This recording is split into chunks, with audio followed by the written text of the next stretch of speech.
오늘 시편은 전체 150편의 말씀인데요. 그래서 이 시편의 주제가 굉장히 많습니다. 그래서 이 원래는 너무 광범위해서 이제 시편에 어떤 거다고 딱 붙어 있진 않지만은 표제가 붙어 있진 않지만 히브리어로 세베르 데헬림이라는 그 단어를 쓰는데 이거는 찬양의 책.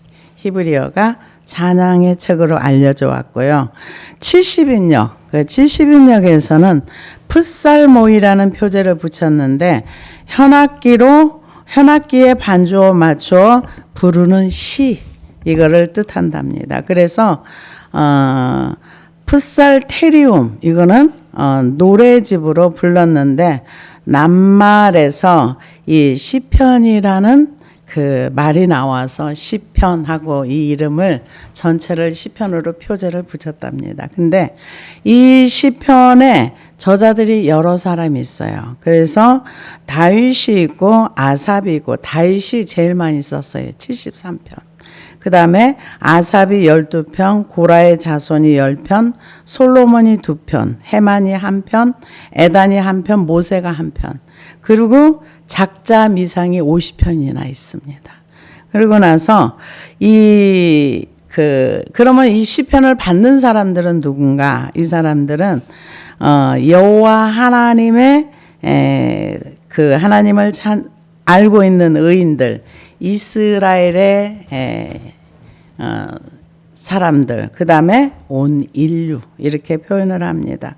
그래서 이 시편은 어디서 기록했는가? 여러 가지 장소에서 예루살렘에서도 했고 저쪽에서도 했고 그래서 이 기간은 언젠가 모세로부터 바벨론 포로에서 돌아오기까지 포로까지. 그래서 이 시편의 주제는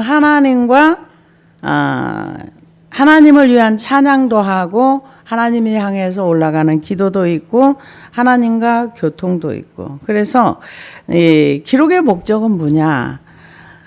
선민 이스라엘 백성의 체험을 통해서 인간의 연약함을 보여주며 오직 하나님만 의지하고 하나님만 찬양할 수 있고 또 하나님만 우리의 힘이 된다는 걸 노래하는 것이 시편입니다. 그래서 여기에는 교훈의 시도 있고 탄식의 시도 있고 회개의 시도 있고 하나님을 찬양하는 시도 있고 또 순례자의 노래도 있고 그래서 이 시편은 누가 하나님을 노래하는가? 하나님을 아는 사람들. 그러니까 하나님의 백성이 하나님을 노래하는 거지 하나님을 모르는 사람은 노래를 할 수가 없어요. 이 시편에 기록될 수가 없다는 얘기죠. 그래서 제가 이 말씀을 이렇게 가만히 묵상을 하면서 준비를 하다 보니까 이런 생각이 들더라고요. 우리나라에 저는 모르지만 임영웅이라는 가수가 있나 봐요.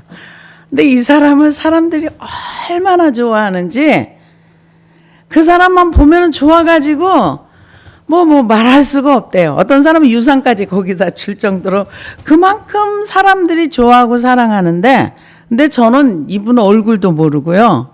이분이 무슨 노래를 불렀는지도 몰라요. 그러니까 사람들이 아무리 좋다고 해도 저하고는 아무 상관이 없어요. 그런 것처럼 하나님의 사람들이 하나님이 아무리 좋고 하나님이 어떤 분이라고 아무리 말을 해도 하나님과 상관이 없는 사람은 이 시편의 노래를 부를 수가 없는 거예요. 왜? 모르니까. 알아야 뭐를 하죠. 근데 전혀 모르면은 이게 노래가 나올 수도 없고 나와 상관없는 그것을 노래하는 것도 어렵죠. 그래서 이 시편에 보면 구약 성경에서 이제 나오는 내용들이 여러 가지가 있는데요. 이제 시편에서는 창조주 하나님을 찬양하기도 하고 하나님께서 행하심에 대한 찬양도 있고 여러 가지가 있는데 구약 성경에서는 복을 나타내는 단어가 2가지가 있답니다. 하나는 뭐냐면은 바라크. 이거는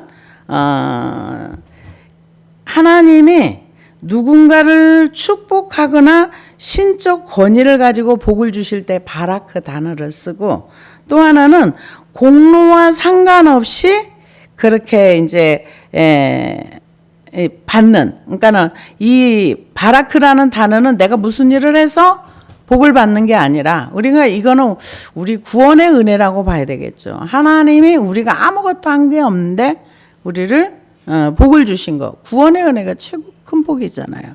그런데 또 하나는 하나의 그 단어가 있는데 아샤르라고도 하고 에쉐르라고도 하는 단어를 쓰는데, 이거는 하나님과의 관계 속에서 우리가 하나님의 말씀을 순종하고 우리의 태도에 따라서 주시는 복. 이거는 뭔가 우리가 하나님의 말씀을 순종하고 아니면 하나님을 가까이 하면서 이제 하나님이 하라고 하는 일을 우리의 삶 속에서 행동으로 옮겨졌을 때 주는 복. 그래서 바라크와 아세르라는 그 복이라는 단어가 있지만은 이 단어가 같은 복인데도 다른데, 오늘 시편 1편에 있는 이 복은 바라크가 아니라 우리의 행동, 아세르. 여기에 대한 복에 대한 내용을 얘기합니다. 그래서 이 성경 전체를 보면은 창세기부터 그 창세기 전체에 나오는 내용은 하나님의 구속사를 주제로 말하고 있다면, 출애굽기, 레위기, 민수기, 신명기는 모세를 통해 하나님이 이스라엘 민족을 구원해 주셔서 나라를 세우는 과정. 그리고 다른 역사서나 성문서, 선지서를 각각 그 주제를 그 시대의 이야기로 말한다면 그 내용들이 시편 안에 들어가 있는 거예요. 그러니까 성경의 구약이 이 시편 안에 들어가 있고요. 그리고 메시아의 그 내용도 여기에 들어가 있어요. 시편 22편 같은 경우는 다윗이 예수님이 십자가상에서 해야 할 거를 그대로 기록을 해놓기도 하고, 그래서 이 시편 속에는 하나님의 위대한 성품, 그분이 행하신 일, 또 앞으로 행하실 일들에 대한 찬양, 이런 부분이 시편에 기록이 되어 있습니다. 그래서 이 시편 내용 안에는 탄원 시가 있고, 감사의 시가 있고, 제왕의 시가 있고, 지식의 시가 있고, 그래서 율법과 역사, 예언, 이런 내용들이 이 시편 안에 들어가 있는 거예요. 내용을, 출애굽의 내용을 요약해서 놓고 이걸 노래로 부르기도 하고. 그래서 이 신령한 노래라고 시편을 말할 수 있습니다. 그래서 유대인들이 이 시편을 굉장히 이렇게 성전에 올라가는 노래, 뭐 또 참회의 시, 어떤 거는 탄원시. 근데 시편에 보면 우리가 탄원을 하는 거, 우리 뭔가를 안 될 때 이제 하나님 앞에 올려드리는 거, 회개하고 다른데 어떤 분을 회개하라 그랬더니 하나님 앞에 탄원만 하는 그런 경우도 있더라고요. 회개와 탄원은 좀 다릅니다. 근데 그렇게도 합니다. 그래서 시편에 150편까지 있는데요. 그래서 150편을 나눴어요. 1권, 2권, 3권, 4권, 5권인데 1편은 그러면 어디에 들어가느냐? 이거는 서론에 해당된답니다. 이게 문을 열고 들어가는 거나 똑같답니다. 그래서 시편 1편에서는 1절에서 3절까지는 의인의 모습, 4절에서 5절까지는 악인의 모습, 6절에서는 의인과 악인의 결말을 보여주는 것을 얘기할 수 있습니다. 그래서 시편 1편 1절에 보니까 복 있는 사람은, 여기에서 복 있는 사람은 이렇게 나와 있는데요. 이거를 직역을 하면은 복되도다 그 사람이요. 그러니까 복 있는 사람은 이렇게 얘기를 하지만 복되도다 그 사람이요 라고 되어 있답니다. 그래서 여기 아까 얘기했던 에세르, 이 단어를 쓰는데 행복이나 만족을 의미하는 복으로 다른 성경에는 번역이 되어 있고 하고요. 히브리어에서 아사르에서 어근에서 파생된 게 에셀인데 옳다. 의인은 하나님 앞에 옳고 올바른 삶을 사는 사람들. 또 복된 사람, 행복한 사람. 그 사람은 누구냐? 악인의 꾀를 쫓지 않는 사람. 복 있는 사람은 악인들의 꾀를 따르지 아니하며, 여기는요 반복되는 단어가 뭐냐면 아니하며. 근데 성경에 보면 어찌하여 이런 단어가 참 많이 나오는데, 여기에서는 악인들의 꾀를 따르지 아니하며, 죄인들의 길에 서지 아니하며, 오만한 자들의 자리에 앉지 아니하며, 우리가 행해야 할 길이라는 거죠. 그래서 아니야라는 단어를 많이 쓰는데, 그 이유는 복된 사람은 세 가지를 하지 않는다는 거죠. 어떤 거? 세 가지 하지 않는 거는 걷지도 않고 서지도 않고 앉지도 않는다. 어디에? 악인들의 꾀를 따르지 않는다는 거죠. 그래서 뭘 얘기하느냐 하면은, 이것은 행동의 지향점을 얘기해요. 생각하는 거, 행동하는 건 삶의 목적. 그러니까 악인들의 꾀를 따르지 않는 건 생각하는 거거든요. 사람들이 악한 얘기를 할 때 잘 받아들이는 거. 근데 이게 분별이 잘 되면은 그런 말에 동의가 안 돼요. 그래서 제가 오늘 그 새벽 송구영신 예배 때도 그런 얘기를 이제 드렸지만, 저는 그런 어떤 역사를 그렇게 이제 송구영신 예배에 대한 그냥 어릴 때부터 이제 늘 해왔던 거고, 하다 보니까, 그리고 많은 사람들이 동해로 뭐 어디로 뭐 해보러 가고 달 보러 가고 뭐 보러 가고 하는데, 우리는 제일 첫 번째 시간을 하나님 앞에 드리는 거, 우리가 어차피 시간 안에 사는 거니까 그들은 자기 신을 찾아가지만 우리는 하나님 앞에 하나님께 나의 시간, 첫 시간을 드리는 거 그냥 좋다, 이렇게만 생각을 했었어요. 그런데 사람들이 기복신앙이다, 뭐가 어쩌다 그러면서 송구영신 예배를 없애야 된다. 아니, 그러면 자기만 안 드리면 되지, 뭐 그런 걸 가지고 계속 얘기를. 이런 소리를 들으면은 그냥 마음이 흔들릴 수도 있겠다 싶어서 오늘 아침에 잠깐 그 얘기를 했는데요. 여기서는 보니까 생각의 지향점을 얘기하는 거예요. 여기서 악인들의 꾀를 따르지 아니하며, 악인들이라고 여기서 말할 때 처음에 얘기할 때는 생각을 얘기하는 거죠. 그 다음에 길에 서지 아니하면, 따르는 거. 그 다음에 이 진행 과정을 얘기하는 거예요.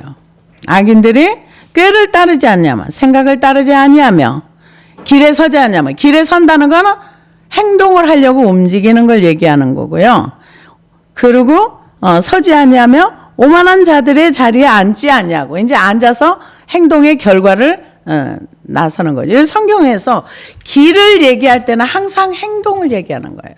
그래서 아합의 길, 여호람의 길, 여호사밧의 길, 이런 얘기를 하잖아요.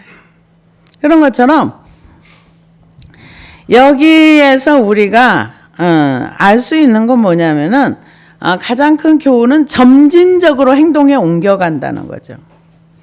사악한 행위나 행동이나 이런 것이 생각에서부터 시작해가지고 행동으로 옮겨져서 나중엔 결론을 얻는다는 거.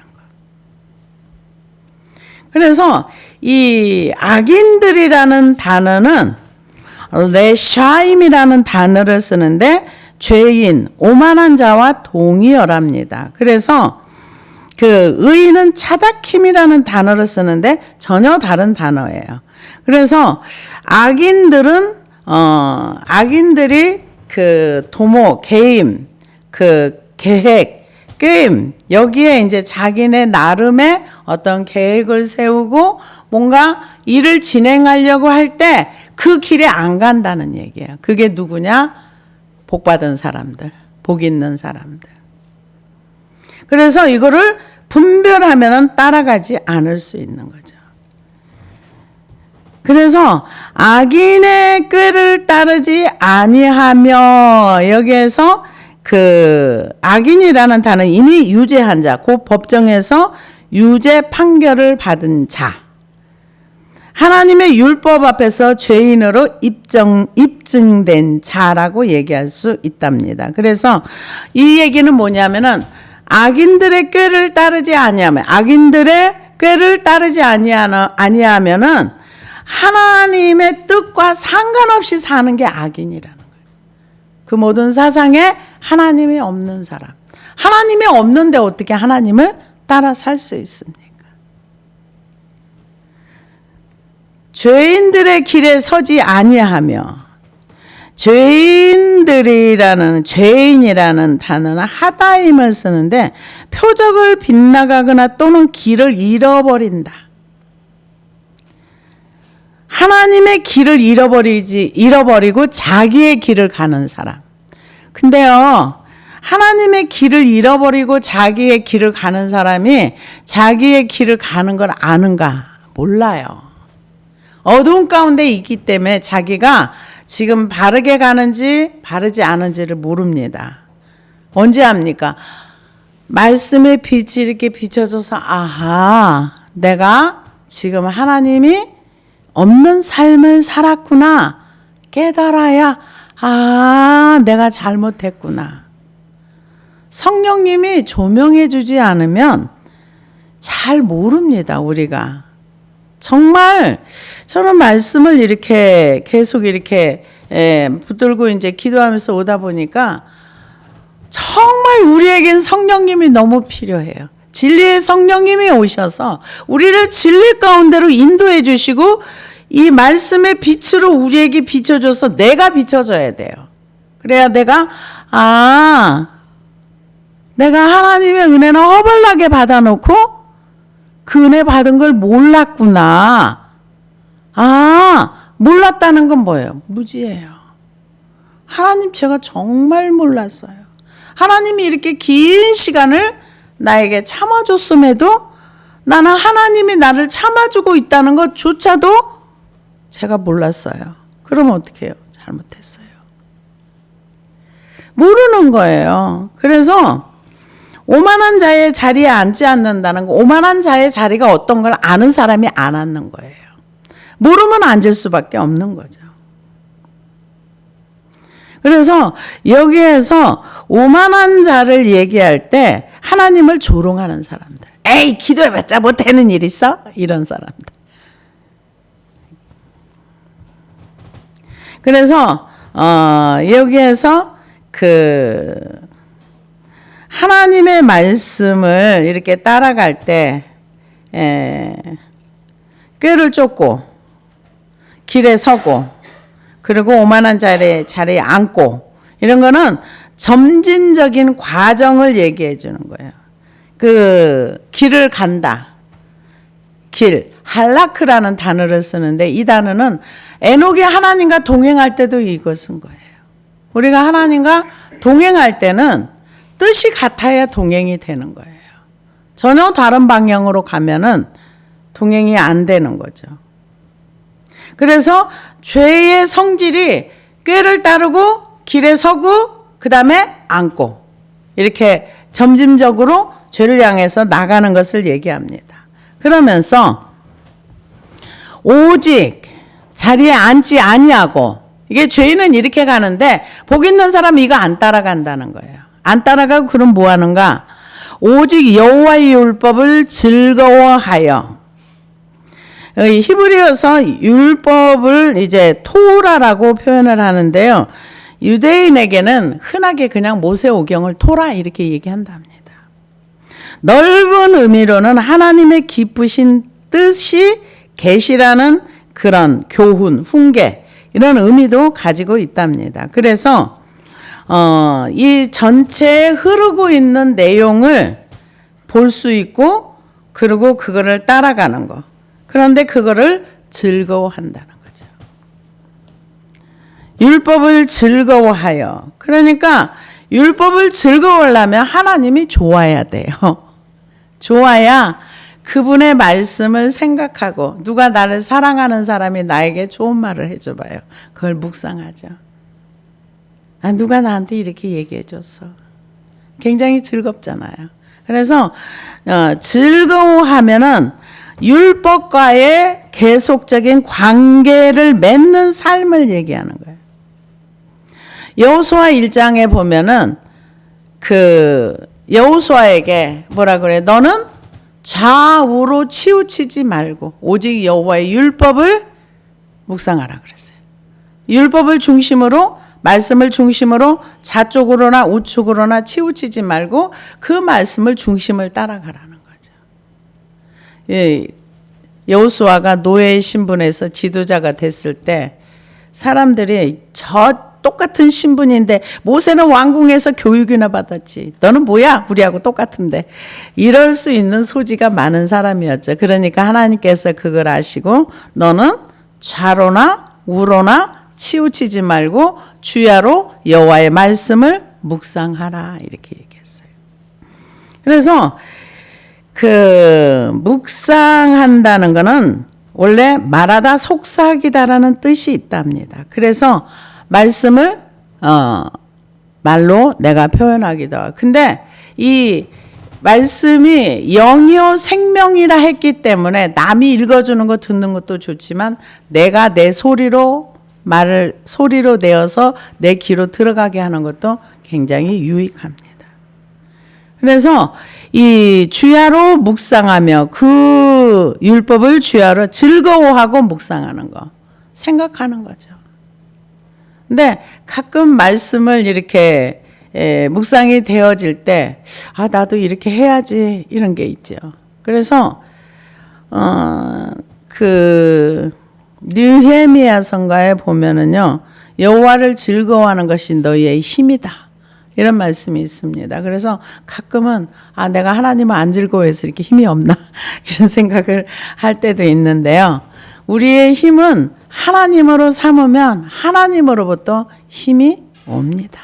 그래서 주야로 묵상하는 자로다. 그는 시냇가에 심은 나무가 시절을 따라 열매를 맺으며 그 잎사귀가 마르지 아니한 같으니 그가 하는 모든 일이 다 형통하리로다. 누가? 복 있는 사람. 악인을 따르지 아니하고 악인의 길에 서지 아니하고 또 오만한 자의 자리에 앉지 아니하는 그 복 있는 사람은 하나님의 율법을 즐거워하고 그 율법을 주야로 묵상. 그러니까 하나님과 관계성이 좋은 사람을 얘기하는 거예요. 하나님이 원망스러워 보세요. 그러니까 우리가 출애굽기를 보면은 그들은 눈앞에서 하나님을 보고 물로 된 벽을 지나가면 이거는 누구도 경험할 수 없는 초자연적인 경험입니다. 어떻게 문설주에 양의 피를 발랐다고 우리 집 새끼는 안 죽었는데 저 집 새끼는 죽었어. 그거를 현장에서 경험한 사람들. 그런데 거기에 보면은 하나님을 믿었던 사람이 별로 없어요. 맨날 뭐라 그래? 어찌하여 우리가 애굽에서 나왔던 거. 어찌하여 너는 우리를 이렇게 고생시키니? 어찌하여 끊임없이 구원받은 은혜를 하나님을 멸시하는 그런 행동을 합니다. 근데 하나님을 즐거워하고 하나님을 묵상하는 사람들은 인생이 어떤가? 시냇가에 심은 나무가 시절을 쫓아 철을 따라 열매를 맺으며 그 잎사귀가 마르지 아니한 같으니. 이 에레미야 17장 5절에서 8절을 보니까 여호와께서 이와 같이 말씀하시니라. 무릇 사람을 믿으며 육신으로 그의 힘을 삼고 마음이 여호와에게서 떠난 그 사람은 저주를 받을 것이라.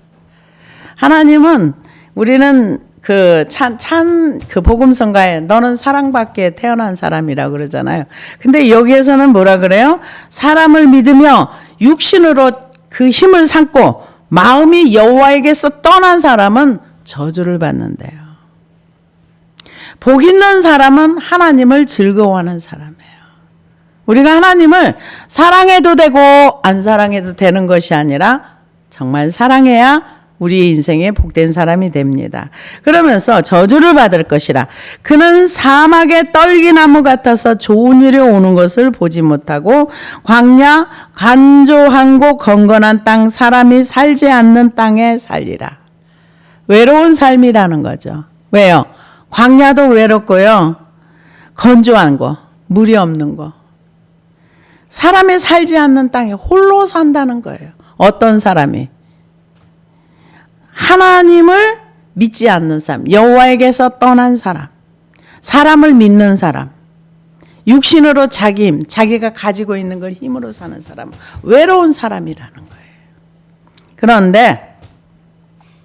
그러나 무릇 여호와를 의지하며 여호와를 의뢰하는 그 사람은 복을 받을 것이라.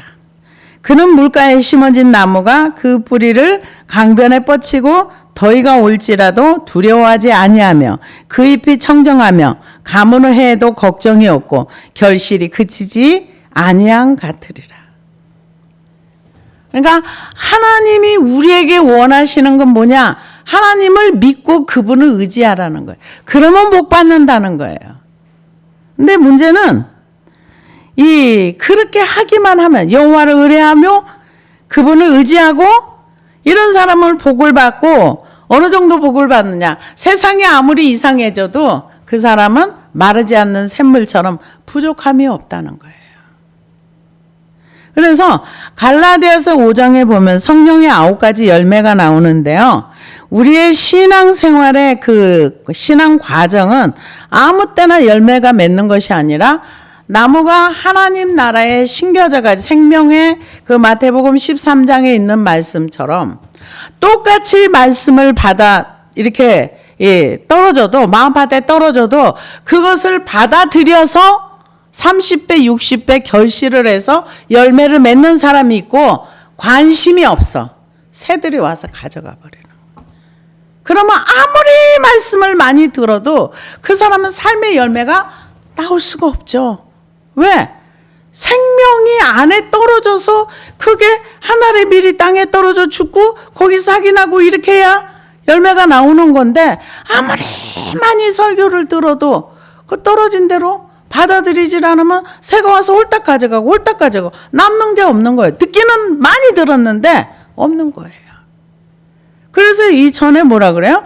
율법을 즐거워하고 묵상하는 거. 내 것으로 삼고 하나님의 말씀을 계속 묵상하고 그것을 삶의 에스라처럼 행동으로 옮기는 삶. 그럼 열매가 나온다는 거죠. 그러면 때가 지나면, 과정이 지나면 나무가 성장해야, 나무를 심어가지고 금방 열매가 나오지 않아요. 그 기간이, 열매가 따는 나무마다 다 달라요. 어떤 거는 오래돼서 나오는 열매가 있고 금방 나오는 거. 이 밭에 채소를 심어도 며칠 만에 나오는 채소가 있고 또 뭐 좀 긴 기간이 있고 다 달라요. 그래서 하나님과 우리와의 시편 1편은 관계를 얘기하는 거예요. 하나님과 나와의 관계. 복 있는 사람은 어떤 사람인가? 세상 사람들이 사는 방식대로 살지 않아. 이렇게 얘기한다고 봐야 되겠죠.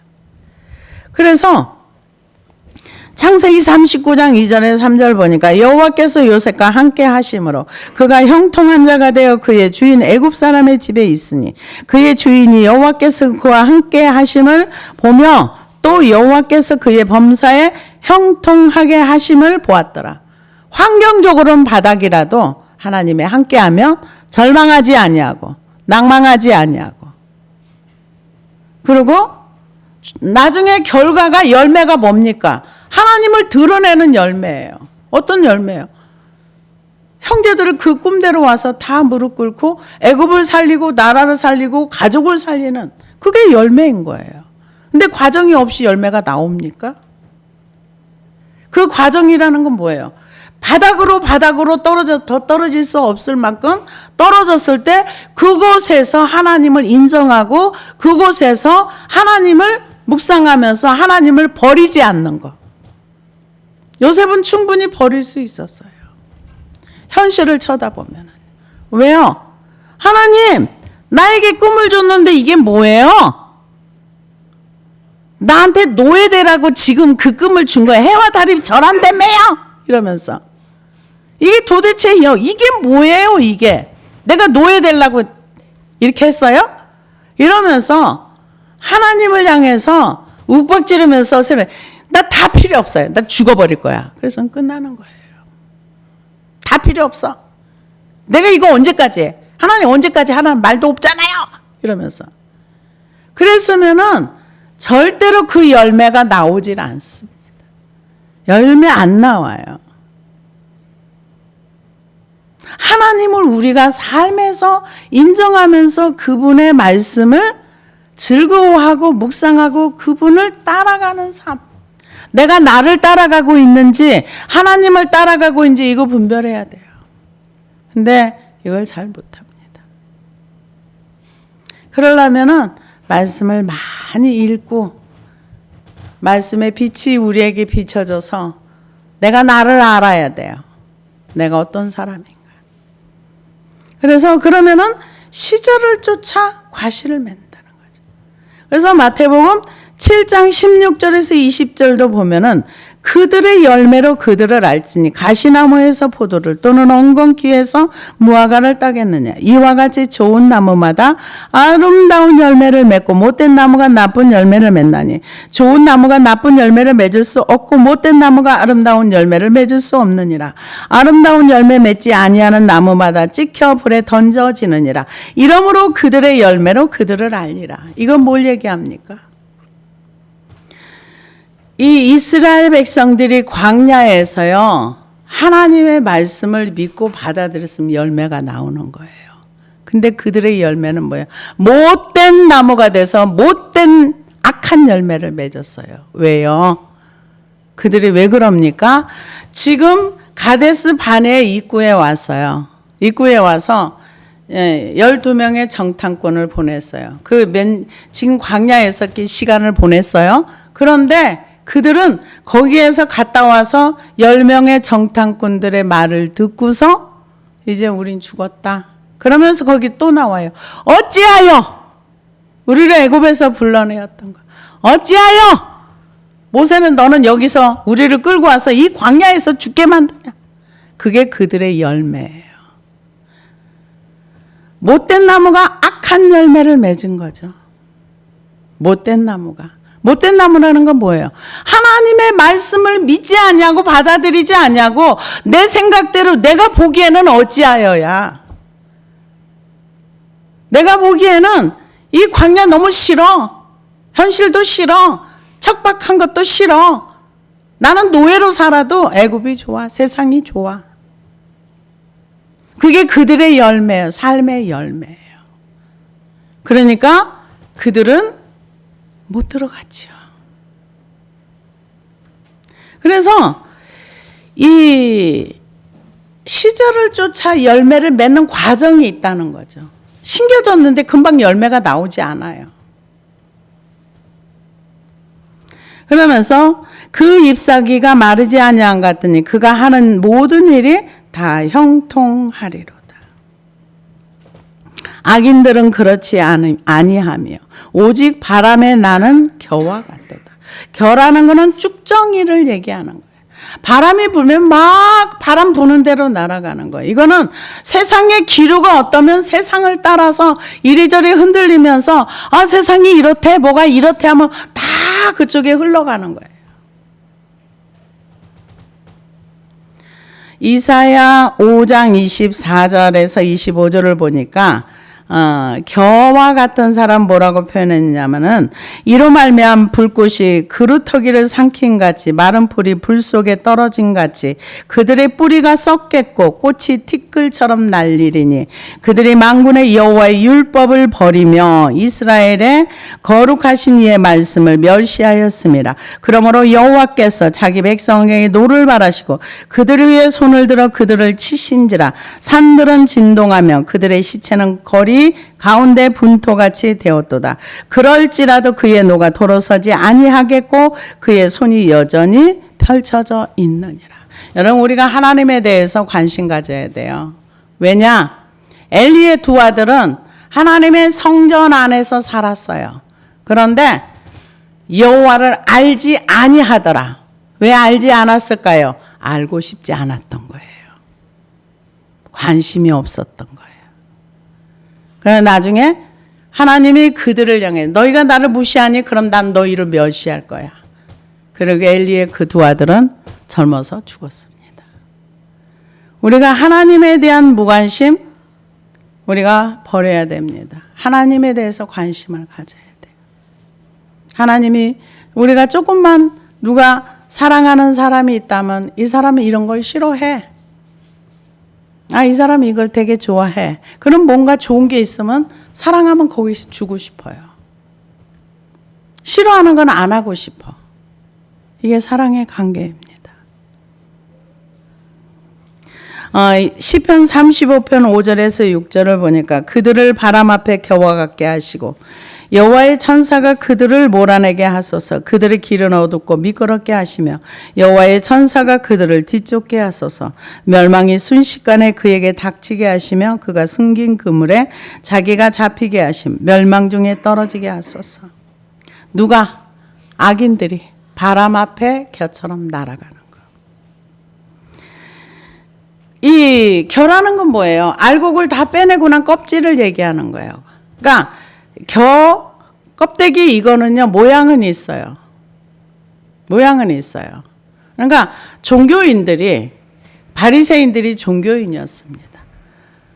그래서 모양은 다 있어요. 일해에 2번 금식도 하고, 뭐도 하고, 뭐 11조도 하고, 뭐도 하고 다 했어요. 근데 하나님 뭐라고? 너희가 하나님을 사랑하는 마음이 없도다. 하나님이 없는 거예요. 형식은 있는데.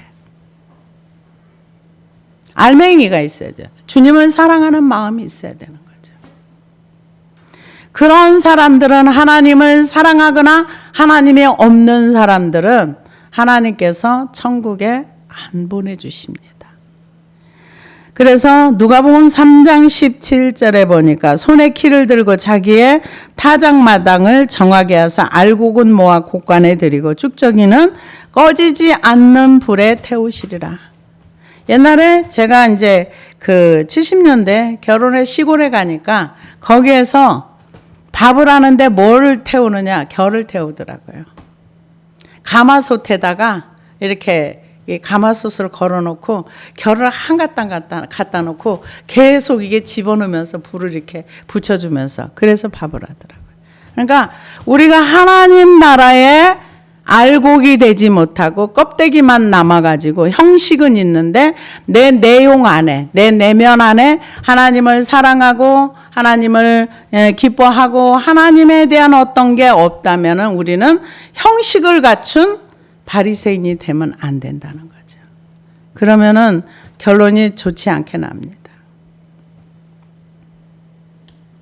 그래서 이 악인은 그렇지 않다. 오직 바람에 나는 겨와 같도다. 왜? 하나님이 없기 때문에. 하나님과 관계성이 없기 때문에. 그러므로 악인들이 심판을 견디지 못하며 죄인들이 의인들의 모임에 들지 못하며 악인들이 심판을 견디지 못하죠. 의인의 회중에 들지 못한다.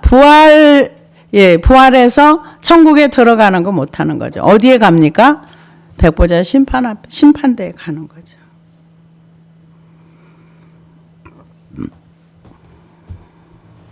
시편 118편 17절에 21절을 보니까 내가 죽지 않고 살아서 여호와께서 하시는 일을 선포하리로다. 여호와께서 나를 심히 경책하셨어도 죽음에는 넘기지 아니하셨도다. 내가 내게 의의 문들을 열지어다. 내가 그리로 들어가서 여호와께 감사하리로다. 이는 여호와의 문이라. 의인들이 그리로 들어가리로다. 주께서 내게 응답하시고 나의 구원이 되셨으니 내가 주께 감사하리라. 의인들이요 심하게 고난을 당하고 힘들고 어렵고 밟히고 해도 하나님이 죽지 않게 살려주시고 그러고 나서 하나님의 그 구원의 문에 의의 문에 들어간다는 거죠. 하나님의 백성들을 징계하시고 이렇게 하셔도 죽음에는 넘기지 않는다는 거죠. 살려주신다는 거죠.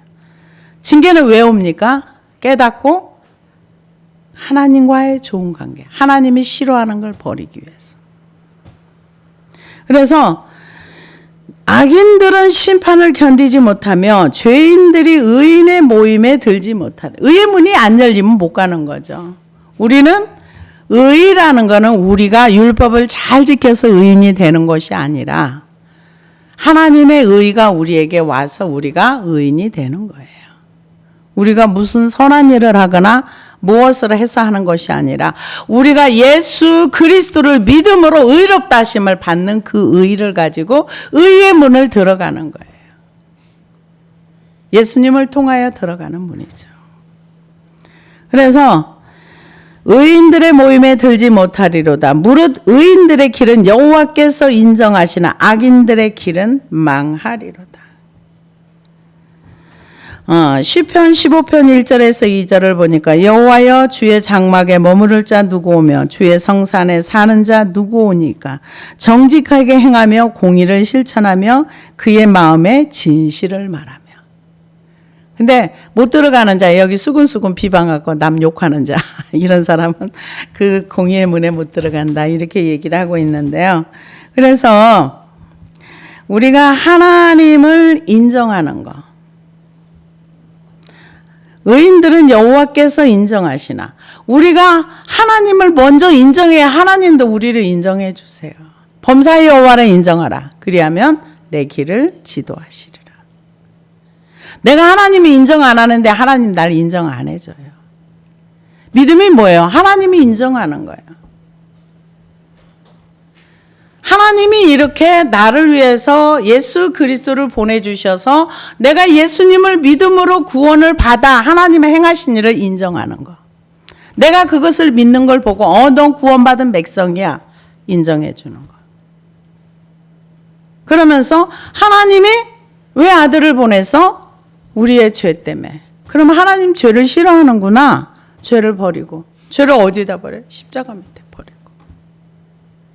하나님이 싫어하는 거 계속 버려. 하나님과 막힌 담을 계속 없애. 그러면 하나님과 화평을 이루고. 그래서 이 복 있는 사람은 이렇게 사는 거야. 시편 1편에 우리에게 얘기해 주고 있습니다. 그래서 악인들이 하는 거 우리는 안 해. 우리는 하나님을 따라가면서 하나님을 즐거워하면서 하나님이 기뻐하시는 일을 행하는 거. 그러면 하나님은 우리를 인정해 줘. 우리가 인정받기 전에 우리가 하나님 먼저 인정해야 됩니다. 하나님 행하신 일, 하나님의 주권과 통치도 행하신 일을 인정해 주는 거. 그러면 하나님도 우리를 인정해 줘요. 이사야서에 보면은 내가 기뻐하는 일을 선택했기 때문에 나도 너를 기뻐하고 너에게 기쁨을 줄 거야 하는 것처럼, 우리 하나님 앞에 우리가 먼저 그분을 인정하고 그분이 행하신 일들을 인정하고 하나님의 주권과 통치를 인정하고, 그러면서 내 삶으로 복받는 길을 갈 수 있는 저와 여러분이 되기를 주의 이름으로 축복합니다. 기도하시겠습니다.